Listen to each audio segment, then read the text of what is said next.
This episode is brought to you by MeUndies. While MeUndies can't totally help your love life this Valentine's Day, they can offer you insanely comfy undies and loungewear to buy or gift. MeUndies has so many awesome Valentine's Day prints and styles. Plus, you can match with your partner, friends, or even your pets. This Valentine's Day, give the gift that'll keep them thinking of you and score huge site-wide savings at MeUndies.com/Spotify. That's MeUndies.com/Spotify. MeUndies. Comfort from the outside in. Welcome to 4.0 to Pro, the pickleball podcast that focuses on a single shot, tip, or strategy to improve your pickleball game with every single pocket-sized episode. Our goal is to make you better on the court every time you hear our voices. Ladies and gentlemen, welcome to another episode of 4.0 to Pro, your pocket-sized pickleball podcast. We teach you a single shot or strategy every single episode. I'm Michael O'Neill here in sunny Long Beach, California, joined by one Mircea Morariu there in Boca Raton, Florida. What's up, dude?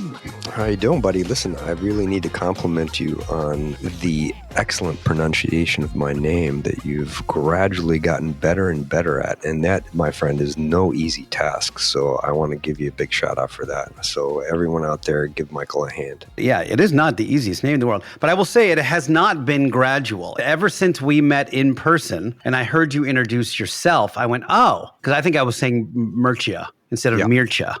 Mm-hmm. And then once I heard you say it, I said, all right, I got it. And I'm pretty sure if you go back and listen to those episodes, I've gotten it right every single time. But yeah, you have a very unique name. That is very true. Hey, guess what, guys? I got a couple things for you here for some housekeeping. Number one, because everybody wants to know, I went to a Carbon TruFoam launch event last night, at the Power Play Pickleball Center, which is a brand new indoor pickleball center here in LA, right across from the Porsche Experience Center, my favorite building in LA. Looked awesome. And yeah, they've got 9 courts, plans for a full restaurant. They've got a full recovery center with cold plunges and infrared. They've got kind of a funny little, it's not a dinking court, but there's 1 foot behind the baseline on each side of it. They just crammed a court there just to kind of warm up. And myself and Garrett from Carbon and Kyle from Carbon and one other gentleman from Carbon played 3 games on it, and it was very fun. And I'll tell you, it was truly the illustration of what makes pickleball. Because we could have played all night on that court. Even with no depth behind the baseline, we had a blast. And it was really, really fun to play pickleball. And to me, it harkened back to why the whole thing was started in the first place. The kitchen/non-volley zone is just the hallmark of pickleball. It is. So here's the rundown, guys, and I'm going to announce the winner of the Carbon Paddle giveaway. And we're going to talk a little bit about that, Mircea, because holy moly, what a cool thing that was. Here's the scoop, you guys. If you're between the 1, the 2, and the 3, I'm going to give you my quick and dirty on what each one, to me, feels like the right fit. If you're a 3-5 to 4-2-5 type player, and you really want a little more real estate, a little more forgiveness, then maybe the Carbon 3 is your friend. Doesn't have enough grip for a 2-handed backhand, but you may not have a 2-handed backhand yet. You might really appreciate the real estate. I was jokingly calling it the charcuterie board, Mircea, because it does have a lot of paddle face on it. If you are if you are literally the target market of this show, which is a 4.0 to Pro or 5.0, that one series, the Carbon 1, which is their elongated, might be your paddle. It is a great power paddle that has a lot of snap. It's got loads of spin. And if you have a bit of a power game where you work from your drives, that could be a great choice. And then I think if you are a 4-5 plus player, definitely the 5.0 plus, you're going to probably land on the 2, which is the square kind of original shape of pickleball paddles years ago. It's so fast. The hands are great. And Mircea, you haven't played that paddle yet, but I will tell you that when you do, and I'm sure they'll send you one at some point, I've added some weight to the sides, and it combined all the best stuff I loved about the 1 and added it to the 2, but you still have all the hands and the hand speed and things like that for firefights, which is exactly what we're going to talk about on today's show. Awesome. Well, I'm glad you liked it. One of the things that I think the paddles would benefit from, and I can only speak for the 1, is that some proper weighting to kind of improve that twist weight and the sweet spot a little bit really opens up the paddle nicely. And the relatively lightweight out of the box make the customization options really, really nice and allow the weighting to make the paddle fit your game. I think a future episode, Mircea, would be just on paddle weighting. I think we could probably do a really good show on that and Oh, yeah, give a lot of absolutely. great info. So, without further ado, you guys, the winner of the Carbon TruFoam paddle, and we are blown away because we got something like 485 entries or something like that, and 180 comments on this new kind of community page.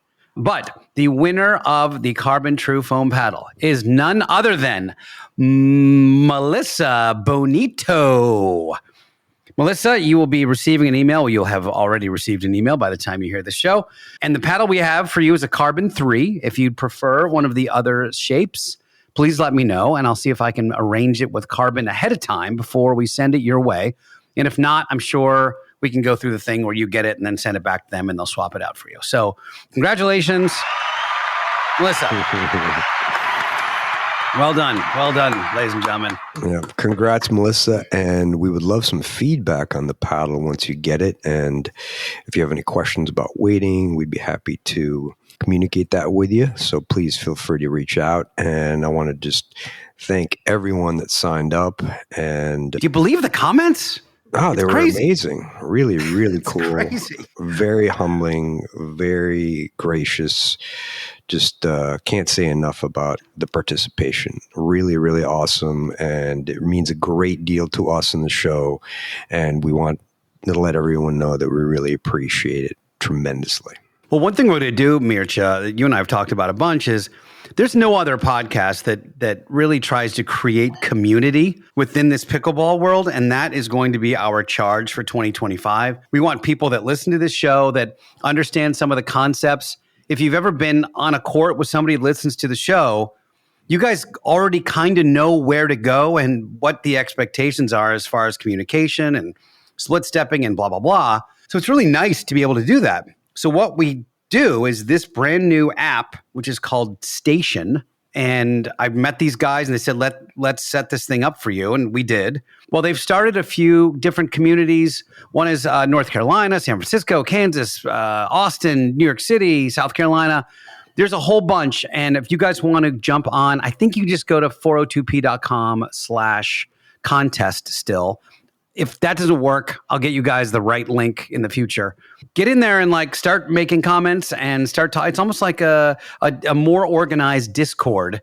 And I think it's going to be really cool for us as we start having more of these giveaways, as we do these clinics. It'll be a place for us to all go and hang out and get your questions answered and stuff like that. And before I forget, you can get that Carbon paddle, by the way, using the promo code 402P at checkout. That gets you 10% off. It's kind of expensive paddle. It's $280, but it brings it down to $252 if you use our code. And I think you're going to love it. Now, without further ado, we're 10 minutes in, and I've already broken so many of my own rules on this. Mircea, let's talk firefights, which is my favorite part of pickleball. And I'll tell you something, I consider, because I'm a drummer and I've got some pretty fast hands, I can hang with a lot of folks that are in a pretty higher state. But you and I were playing, we were doing the instigator drill, and you body bagged me like 10 times in a row. I'm like, man, you have the fastest hands, probably on the senior pro tour and probably on the regular tour as well. And probably no surprise that you spend a lot of time with J.W. Johnson, and that man knows how to have a firefight. He certainly does. And thank you very much for the hyperbole, Michael. I greatly appreciate it. But yeah, it's one of my favorite parts. I feel it's one of the strengths of my game, and I really enjoy it. And yeah, I mean, it certainly helped to basically get into pickleball and start training and practicing with JW in Georgia and Julie. And Julie Johnson has great hands. She is obviously the one that passed down the genes, her and her husband Jack, to JW in Georgia. And it's really a lot of fun to be able to practice firefights and the fast hands drills, which we're going to talk about in a little bit. Let's get in there. Let's get into the nitty gritty then. And let's talk about preparing for these attacks. And I will say, when you're in that sort of 3-5 to 4-5 transition and somebody initiates a firefight, by firefight, it means you're being sped up on and someone's attacking you with a shot. sometimes it can be a bit of a surprise. And especially if you get on court with better players, those surprises come much more often. And there is a point, I'm going to say 4-5 and above, that you better be ready for a speed up at all times. You better have your body ready, you better be balanced, and you better have some idea of what you're going to do should someone fire a ball at your body. Right. And in terms of preparation, I will say that I really don't think it should be a surprise. Ironically, for me, when I play tournaments, often the times that I have been surprised in the past is by actually lower level players because some of their shots seem to make no sense. They have a ball that makes no sense that it would be sped up or, initiate a firefight, and yet they do. So my overall primary point for preparation is expect the unexpected. Expect a speed up on every shot. And that way you can always adjust to a dink or a softball or a lob. It's much easier to adjust to those other shots than it is to a speed up. So preparation can be a little easier when people attack off the bounce because you have a little more time to read it. Can be a little bit harder if someone attacks in the air, especially below the net or at waist level. Obviously, if someone pops up a dink, either yourself or your partner, you know that it's coming back hard. But in order to prepare, you have to recognize that the attacks are coming. So let's talk a little bit about the points of emphasis in terms of preparation. First, you have the paddle grip, you have the athletic stance, you have the ready position, which is partially based on court positioning. But in terms of the paddle grip, most people, I would say, find that the best grip for them is the continental grip. That's known as the handshake grip, and I think it is the grip that most of us end up using for most of pickleball. It's the one that if you put your hand on the paddle face and then dragged it down to your grip, or you shook hands with your grip, that is generally the continental grip. I would say that's most of the pickleball. I mean, that's what most people do, is they hold it in that continental grip. At the net, I will sometimes favor rotating it just a couple of degrees, Mircea, just to give myself a little bit more oomph on the backhand, because sometimes I can find that if I have to roll my wrist all the way over while I'm in a full continental, it's a little tough. It's just like a tiny little bit that I'll rotate. But that's usually where I stay. And that works as well if I'm doing a one-hand or some sort of two-hand counter. The most important thing is that you have one grip in firefights that you can adequately hit a forehand counter or a backhand counter, or ideally both a forehand and a backhand reset. Yeah, there's no time to switch. There's really not. There are a few people that switch, but they have difficulty with one side or the other. So they might love their backhand, but when you get it to their forehand, they really struggle. So ideally, you really want to have one grip. Whatever works for you, that's one of the beauties of this game, is that there are so many different styles and so many different grips that work for individual players. For myself, I would definitely say that the Continental works the best in terms of firefights. Obviously, we are shoulder width apart and we are on our toes in that athletic stance. Where do you fall on the James Ignatowicz bounce, where he's sort of bouncing between every paddle hit to stay on his toes? Well, James is the extreme, so he's the extreme example of split stepping and having your feet be active. I think it's very, very important to have your feet active and do those small, quick split steps. And you do need to adjust a little bit during firefights because it depends on where the ball is going. It's really important to do that really quick split step. I don't think even James can adequately do 10 to 15 split steps in between the ball going from your paddle to your opponent's paddle and back, but definitely one brief split step and sometimes a quick shuffle, depending on where the ball is going. That's really important. And where the ball is going is key in terms of understanding where you need to position yourself on the court. So for example, if I'm on the left and Michael, let's say you're on the right, if you initiate a firefight, so you speed up quickly in the person in front of you, I need to be ready because the ball may very well go back to me. But let's say that person counters right back to you. I'm not going to be sitting there watching you. What I'm going to be doing is trying to look forward and trying to shuffle a little bit more to the middle because that's typically where the balls go. So if you're on the right and you're going back and forth, I'm going to shuffle towards the middle to try to get a forehand. I'm going to be leaning forehand, because if someone counters hard to my left, so to my backhand side, and I'm on the left, it's often going out. So once things get heated and the ball starts going hard back and forth, frequently the ball funnels to the middle. And a lot of people get burned by that middle ball. The converse would be true as well. You initiate the firefight, they go back to you. Now it's up to me, because you can't really shift over while you're in the middle of a firefight. And to your point, unless the ball's a sitter and it's up and you can just really get a hold of it, you don't see extreme angles in firefights. They generally stay in a fairly parallel, narrow world. So if you're engaged, then it's my job as the right side player to get into the middle and make sure there's no alley. Is that what you're saying? Yeah, exactly. If I'm on the right side and my partner is initiating a speed up, I am going to shift to the middle with my backhand there. And if the ball goes hard to my right, I'm letting that one go, because that is going out the vast majority of the time. You mentioned earlier that you really love to stay right on the line. And I feel like that is something that maybe is a bit of a holdover, because when I first started playing, they were like, once you're there, you don't move from that line. You stay right on that line. And I think what we've seen over the last few years, especially at the pro level, is they'll get into these firefights and they will back off a couple of feet and give themselves just a couple more milliseconds to get a hold of that ball. When you play with a partner that doesn't have the same idea as you, or like, let's stay on this line, because maybe they don't have hands as fast as you, how do you adjust to that gap that gets created, the diagonal gap that gets created between you? That's an excellent question. So if someone is backing up off the line, I have to pinch more middle because I have to cut off that angle.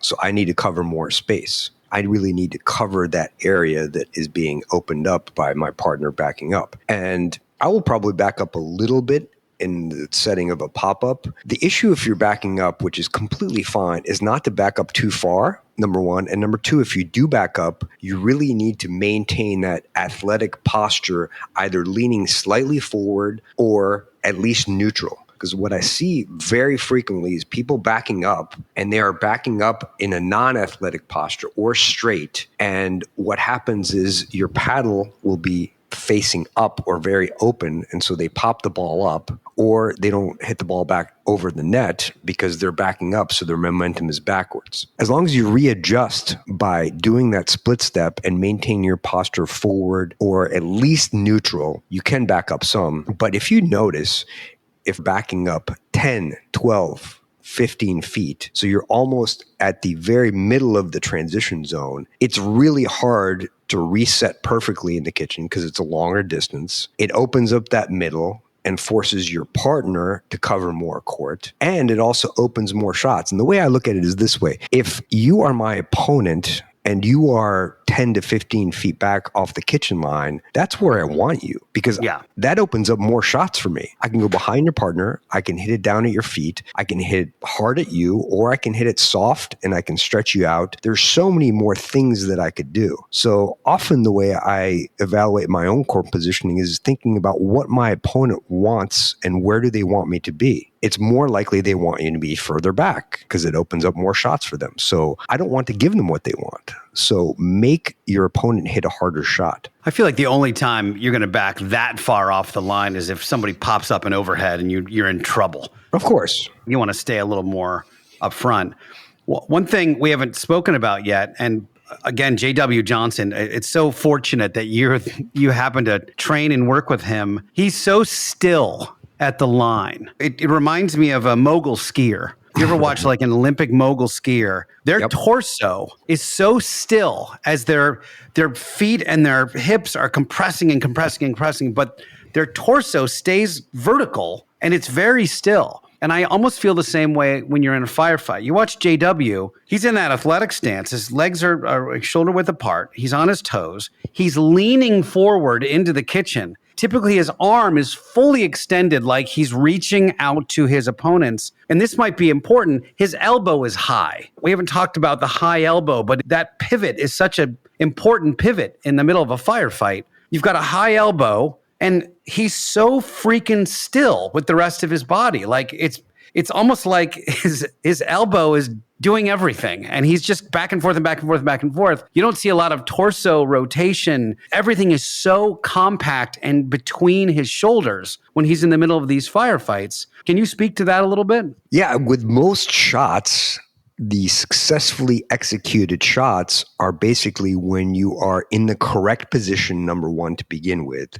Secondly, you have prepared adequately by split stepping and having a stable base. And then third is that as you're hitting the ball, you don't have a lot of torso or shoulder movement. So your torso and your shoulders and often your hips can be stable, although occasionally with some balls you want to have some hip rotation. But in the context of a firefight where you're trying to defend or counter, it is so important to have that stillness, and it helps you track the ball better, which is one thing we haven't really talked about. What you don't want to do is really look back and forth and have your head on a swivel when you're watching your partner. You want to try to focus straight ahead, and that helps you track the ball, allows you to adjust your court positioning as needed. And these are all keys to successful firefights. One more thing in terms of being the partner that is not involved in the initial part of the firefight, or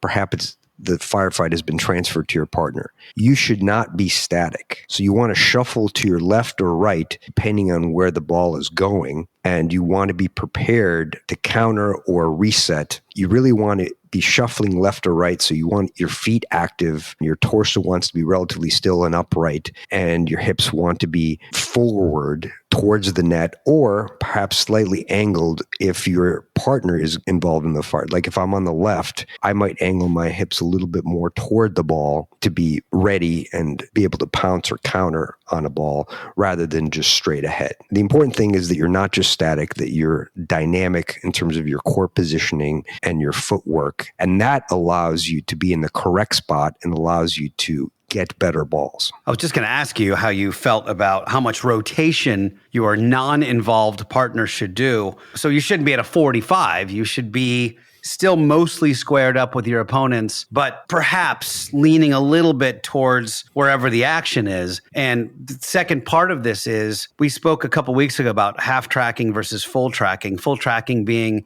you're literally watching the ball hit each paddle. So you're rotating your head as it goes. And then half tracking, where you're getting it in your peripheral vision, but you're still staying focused on your opponents and what their paddle angles are looking like and where it's going. As you evolve in this skill, you're going to be more half tracking. So full tracking would be sort of the beginner version. And I'm glad you're doing something. I'm glad you're tracking the ball. Great. The expert version is going to be half tracking, where you know what's going on and you're mostly getting prepared for when it comes your way. Yeah, you want to keep your partner in the periphery of your vision because your core positioning depends on theirs. And that's why I'm not crazy about people backing up way, way off the line, like I said, 10 to 15 feet, is because when I lose sight of them, I'm really not sure where they are, and I really need to keep my eyes forward, but they're out of my peripheral vision. So if your partner is out of your peripheral vision, they're probably not in a great position. This is something you want to communicate and discuss, and it's really helpful to maximize the court positioning with your partner and communicate these types of issues. I'm going to ask you a question to a pro. This is an amateur to a pro question I'm about to ask you. So now we are being attacked, and I am the attackee. Prior to this, I've been ready. I'm good to go. I've got my paddle ready, elbow up, torso is still, I'm ready to rock. Are you already thinking of, if it comes my way, here's where I'm going to target? Or is it shot dependent? Meaning, like, are you getting so specific that if you see the ball go, let's say cross court, and sometimes people speed up cross court, which is a terrible idea. Let's say it comes from straight ahead. If this guy speeds up right now, I'm going right here to his right hip, right shoulder, blah, blah, blah. Do you think already in that respect? To a point, And again, it depends on the shot. My primary focus is on recognizing the speed up and where it's going. That's step one. Step two is where I need to be, partially dependent on my partner, to maximize my ability to counter or reset. Those are really those things that I'm focusing on the most. So I see a lot of people that counter balls that they should be resetting. So someone tees off on them, that ball is significantly below net, and they don't have the chops necessary to counter above the net, but they do it anyway. And they drill it at 100 miles an hour right into the top of the net. What is your differentiating factor between a counter, which would be an aggressive response to the speed up, and a reset, which is let's take a moment to breathe on this and get back into the rhythm of the point? Well, I think about my wheelhouse, and everyone's wheelhouse is a little bit different. And what I mean by that is where you are comfortable hitting the ball either straight, and what I mean by that is relatively horizontal, or hitting the ball down. So if I'm able to hit a ball either at my chest or waist level and hit it straight ahead horizontally, or ideally get an angle down, then I'm countering. If I need to hit the ball up, so if the ball is, for example, at the level of my thighs or knees, those I really want to reset if I can. You know, what hasn't really been talked about a lot is the concept of something in between, which is really blocks or bunting. So what I mean by that is if someone attacks you and, say for the sake of argument, you're unable to counter, or they hit you in a position where you're not able to counter, you can just use their pace to block the ball and dump it down at their feet. This is literally watch Colin Johns play any match. It's exactly what he does. He holds his paddle out. The energy from the ball hits the paddle and drops right back into the kitchen. It looks like he could be yawning through the entire shot. I'm talking about something in between. You know how we talked about the combination of the drive drop, which we've been calling the drip? Yeah. It's this equivalent. It's not a reset where you're just softly dropping in the kitchen. You're almost aggressively getting it down, pushing it down at their feet. With what I can do is I can hit a slice like this, and you win so many points. The bigger point is when you are able to hit the ball back down and get it at their feet, you're going to win the vast, vast majority of those points. So a lot of people don't talk about it. It's a little slice block, and this is actually really important. Whenever you are countering, you want to use your opponent's pace and try not to bring the paddle back behind you. I feel one of the things that's really, really helped me over the last year and a half or so, again, coming from tennis and squash, you know, we take big swings. And one of the things that's been really difficult is to make that swing more compact. So I try to keep everything in front of me. And basically, sometimes I do need to follow through a little bit, but I've been able to focus on both my forehand and my backhand, really taking the ball in front of me and either blocking or countering. And that helps your hand speed, because when you have a ball hit hard at you, you don't need to bring the paddle back. Just keep it in front of you and punch it, sort of like a boxer with their hands up in front of them, and then they hit a jab. It's the same kind of concept. Just jab it back. But you don't have to hit it hard. You can even slice it or hit a little bunt, like a targeted, softer shot at their feet. I'd love to reiterate on that exact thing, with that your arm is out and it's extended and your elbow is away from your body. And I think that is a key piece, that I agree. You don't get cramped with your elbows next to your body. Get that arm out and extend it out towards your opponent. And then the pivot point becomes your elbow. That thing comes at your chest. You can still keep your upper arm essentially horizontal, like you'd be, you know, holding it high, and then use that pivot point to push it back to them. That in and of itself, just watching a couple of pros drill this and hit counters back and forth, and you go, oh, that's their body positioning. That's why they're able to do this so quickly, because they've made themselves into a real unit. Their lower body, their torso is pretty still. Their elbow is up, almost like, have you ever seen one of those funny casts that holds your elbow away from your body? But it's sort of up. Like if you bring it shoulder height, your elbow kind of shoulder height, then you can just pivot with your forearm. And all of a sudden, the stillness of the rest of those pieces combined with the pivot point of this elbow, all of a sudden you got something there. You can really start generating some speed through that. And that is a lovely way to counter. And then if you want to just block it, you just don't push it back towards them. You let the thing absorb in your hands. And then to your point, the other one's just in between the two. It's just a nice little tweener, if you will. You also have to get a little bit, the matrix sometimes when someone really rips a ball and you can duck out of the way. Man, you wouldn't believe how many points you'll win because that ball is going to go long. And a lot of people get body bagged by balls that were going to go long and they couldn't get out of the way in time, or they thought that that ball was going to be in, but it wasn't. This is something that we really need to have a whole show about, letting balls go. But in this context, it's also critically important. That's another way you can defend attacks, is let balls go. And I can tell you for sure, depending on where you are, the type of paddle that someone else is using, and the type of ball.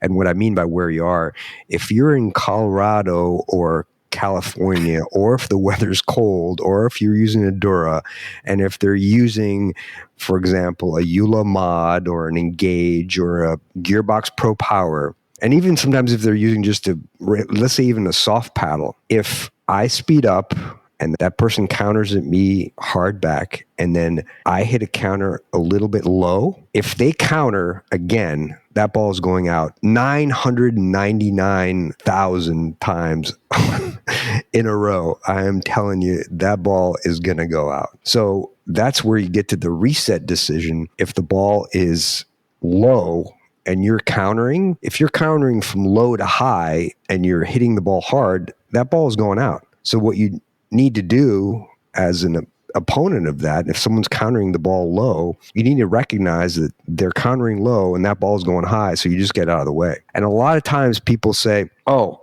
I couldn't get out of the way. It was right at my chest. And I just want to change that mindset. And the reason for that is, yes, we're all going to have balls where we cannot get out of the way. We're all going to continue to hit balls. But if you minimize that, you're going to gain about 3 to 4 points per match. Easily, if not per game. What you need to do is recognize and make the decision of when to get out of the way when the ball is either coming off their paddle on the other side, or if you see them taking a big swing or they're countering from below the net at the level of their knees, you need to make that decision of letting their ball go at that time. If you wait when the ball has already come over the net and is at your chest, you're not going to be able to get out of the way, and you're not going to be able to make that decision. But if you reframe your mind and say, okay, when the ball is over on their side, every time that they take a big swing and they hit the ball below the net hard, it goes out, then you've made your decision early enough to be able to get out of the way. I think that's a really, really important concept. I will bet you that if you go out in your next rec game and you focus on that, and you let balls go, just let a bunch of them go. Even if some of them go in, I will guarantee you that 2 out of 10 are going in and the other ones are going out. 100%. I will say that we were surprised. We had a couple of the TruFoams today, and there were a couple of balls that we thought were going out that dipped in, but those paddles have tons of spin. But 100%. If you're playing with someone that has a real powerful paddle and you see them taking a big swing, ole, just let that thing go and you're going to win 8 out of 10 of those. Let's talk drills really quick, Mircea. I'm going to tell you the 2 that I really like, and then you have a few yourself. We've called it the instigator drill on this, where you're dinking straight ahead with your drill partner. And you can do this one of 2 ways. You can either both be able to instigate, meaning you can both speed up as much as you want, or the other person, one is the resetter / blocker, and the other one is the instigator. And that gives you some good practice with blocking a ball that's coming flying at your torso, and or doing that counter and really getting good at it. Now, remember, this is not about winning practice. Don't win practice. I was doing this with a guy the other day, and if I made a bad mistake, he just ripped the ball and put it away. And then I am running down and chasing it. We didn't have a basket of balls. And I'm like, bro, you already had one. I had already blown it. Just put it back in play. And you can decide if you want to do that. And if you want to be the one that's like, you can rip it and hopefully the other guy will get it, that's fine too. But I like to just keep the rhythm of it going and see how many reps we can get. So those are the two I really like, instigator and one person blocks or you guys both block and counter. My favorite fast hands drill is the one that I started doing with JW when I first started playing, is the equivalent of the Bryan brothers drill. So we would start on one side of the court and one person feeds the ball. You're up at the kitchen line and you basically start off with doing some cooperative fast hands and you are shifting both of you, one person to the right and one person to the left. So you're basically going along to the other side of the court and then you try to keep the ball going as much as you can and you kind of increase the pace. And you can do a combination of resets. And so what you're doing is you're shifting, you're moving back and forth. So you're moving from one side of the court all the way to the other. If someone hits it behind someone or the ball goes, you just have another ball. You start it again where you left off, or you can go back to the beginning. It is such an excellent drill to work on your footwork, on your readiness, on your split steps. It basically puts you in stressful situations where sometimes you're reaching, sometimes it's behind you. But it is so great as a warm-up drill because you're also get the blood pumping a little bit. It takes a little cardio and it's partially a fitness drill, which I really like, but it really improves your ability to adjust to firefights. And it's one of the best drills. I used to have JW and Dylan do it right before, especially bigger matches like the finals. They have Championship Sunday at the PPA. So when they were in the finals, they were really able to do that. Sometimes it's a little harder before the finals because you don't have as many courts that you can warm up on because you need, the entire court to yourself. It's a great drill and it's helped me tremendously. To me, fast hands and firefights are the most fun part of pickleball. I love drilling them. It is one of those things, Mircea, that is a very quantifiable skill that you can drill and get better at. Meaning, I can instigate from a much lower point with my forehand. So I go, okay, so then what do I need to do? I need to start working on instigating from my backhand. And one little secret pro trick that you and I were doing when we were doing hands together is a really great instigation for firefights is when the ball's kind of low and the top white tape of the net is hiding the ball from the vision of the person you're playing against. Yep. And so if you're directly right across from them and that ball is obscured by the net, they can't really see what you're doing. Typically, you'd be dinking that ball. You can fire a little 35, 40% high ball at them that just appears out of nowhere because the net is hiding it. And it can be a very tough thing to defend. And you'll certainly get a couple points out of it at the beginning of the game. Yeah, one person who does that on the pro level is Riley Newman. So when I played split age against Riley, he did that really well. He has his two-handed backhand, and he did it mostly off the two-y. But he's able to kind of push that ball into you from below the net, and it's a really good shot exactly for the reason that you stated. You lose it for just a brief millisecond on that net court, and it can be really effective. Well, guys, I hope you enjoyed this. Again, congratulations to our winner. Please enjoy your new Carbon TruFoam paddle. If you guys want one, promo code 402P at checkout. Please check out 402p.com/contest if you guys want to join that community. I'll get a better link happening for that, and I hope we can all get there and hang and answer your questions and things like that. Mircea, thank you, sir. Please enjoy the rest of your weekend on the pickleball courts. Thank you, my friend. You as well. Have a great weekend. Everyone go out there and enjoy some pickle. Folks, you've now just listened to another episode of 4.0 to Pro. As always, you guys rock like a hurricane. We'll see you next time. Boom. Little scorpions in there. I like it. Thank you for listening to 4.0 to Pro. For more tips, find us on Instagram at 4.0 to Pro. If you have a pickleball question, submit it at picklehelp.com. Now, get out there and dominate. But don't forget to have fun.